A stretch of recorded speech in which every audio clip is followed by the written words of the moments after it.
یہ میری خوش قسمتی کہ میں حضور کا امت ہوں، ساری زندگی اس کا شکریہ ادا کرتا رہوں تو کہ شکر ادا نہیں۔ ہم حضور کی امتی، نبی انتظار کرتے رہے، نبی منتظر رہے۔ حضرت خلیل اللہ کی بارگاہ میں پکار رہے ہیں، ربنا وابعث فیہم رسولا، مالک رسول بھیج دے۔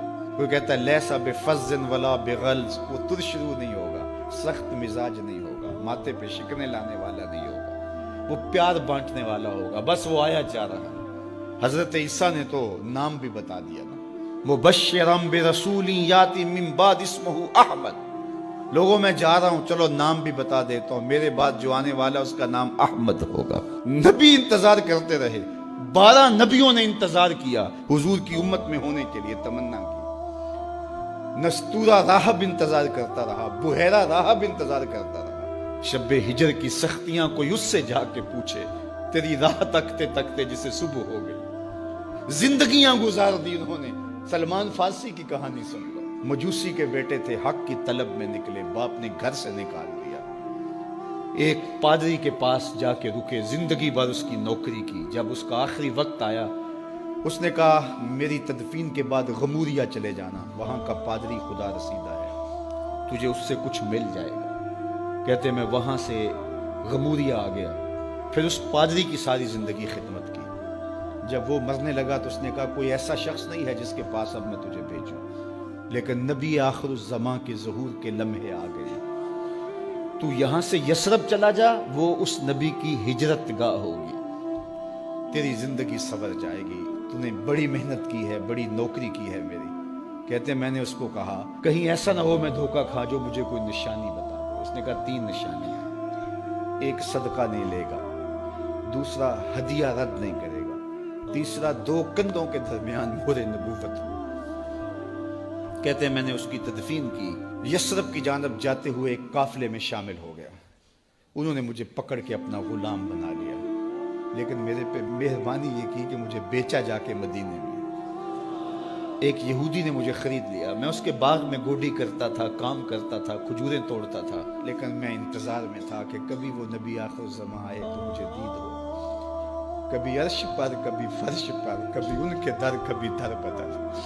غم عاشقی تیرا شکریہ، میں کہاں کہاں سے گزر گیا۔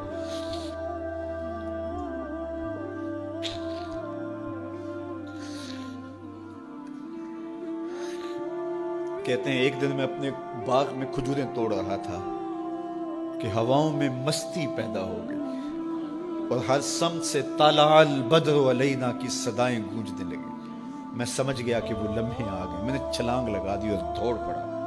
میرے آقا نے سمجھا شاید غلام بھاگ گیا، اس نے دوڑ کے مجھے پکڑ لیا۔ میں نے اس کو کہا کہ میں نوکر تیرا ہی ہوں، لیکن دل نوکر کسی اور کا ہے، میں بھاگوں گا نہیں، مجھے جانے دے۔ میں کچھ کھجوریں لے گیا تھا صدقے کی نیت سے، جا کے حضور کو پیش کی۔ آقا کریم نے فرمایا ہم نبی صدقہ نہیں لیتے۔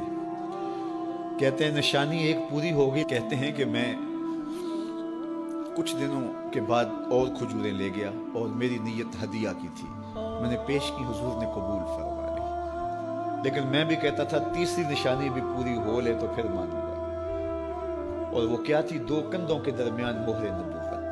کہتے ہیں ایک دن حضور میرے باغ میں آئے اور آقا کریم نے اپنے مبارک کندھے پہ چادر رکھی ہوئی تھی اور چادر کی اوٹ میں مہر نبوت چھپی ہوئی تھی، اور میں پیچھے ہو کے دیکھتا تھا، اور میری آرزو یہ تھی کہ کوئی تیز جھونکا ہوا کا آئے اور چادر ہٹ جائے اور میں مہر نبوت کی زیارت کر لوں۔ حضور میرے ارادہ قلب سے آگاہ ہوئے، فَأَلْقَى إِلَيَّ رِدَاءَهُ، حضور نے چادر اتار کے میری جانب پھینکی اور پھر ایسے رخ کر کے فرمایا انظر الی ما امرت بہ، اس پادری نے جو بتایا تھا دیکھ لے آ کے۔ تو کہا میں نے دیکھا کہ حضور کے کندھوں کے درمیان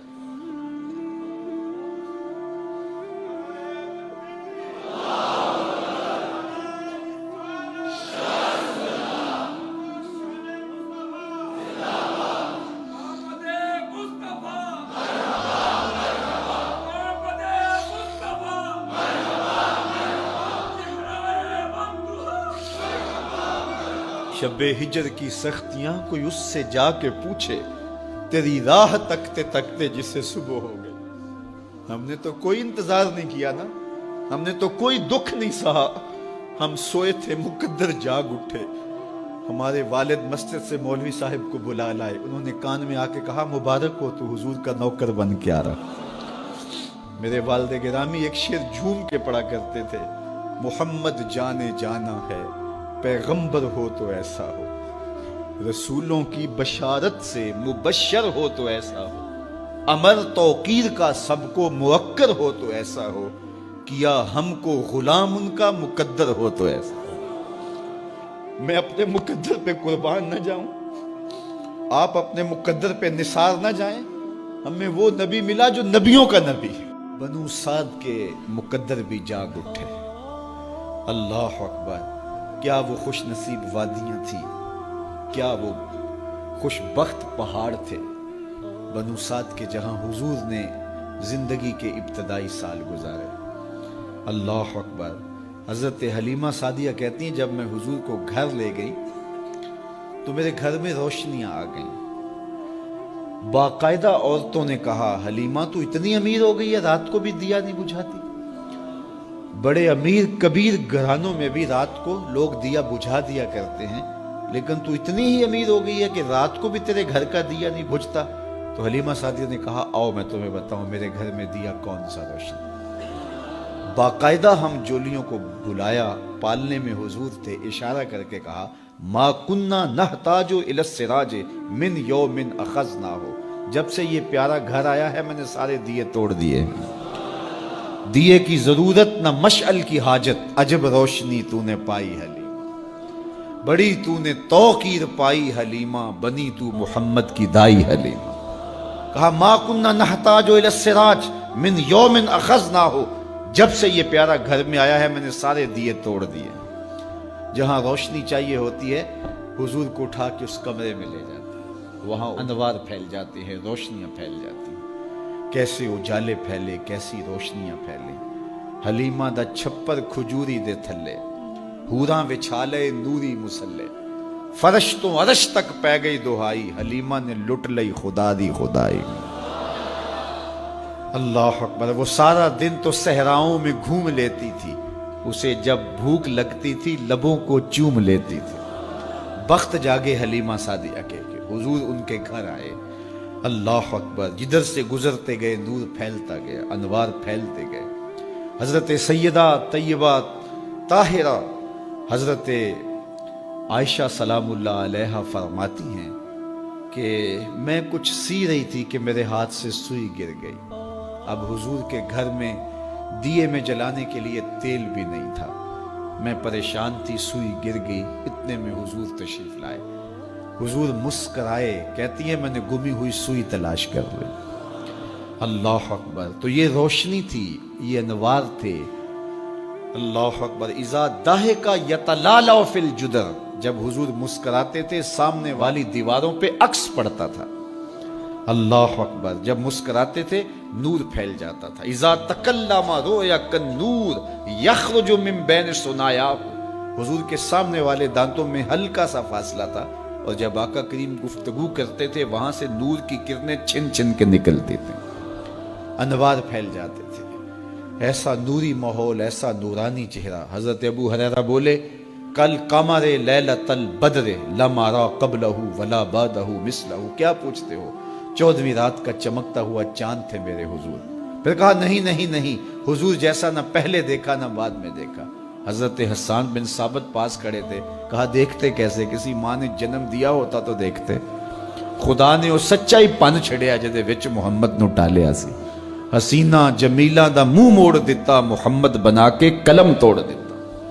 مثل او در عالم امکان متصور نیست.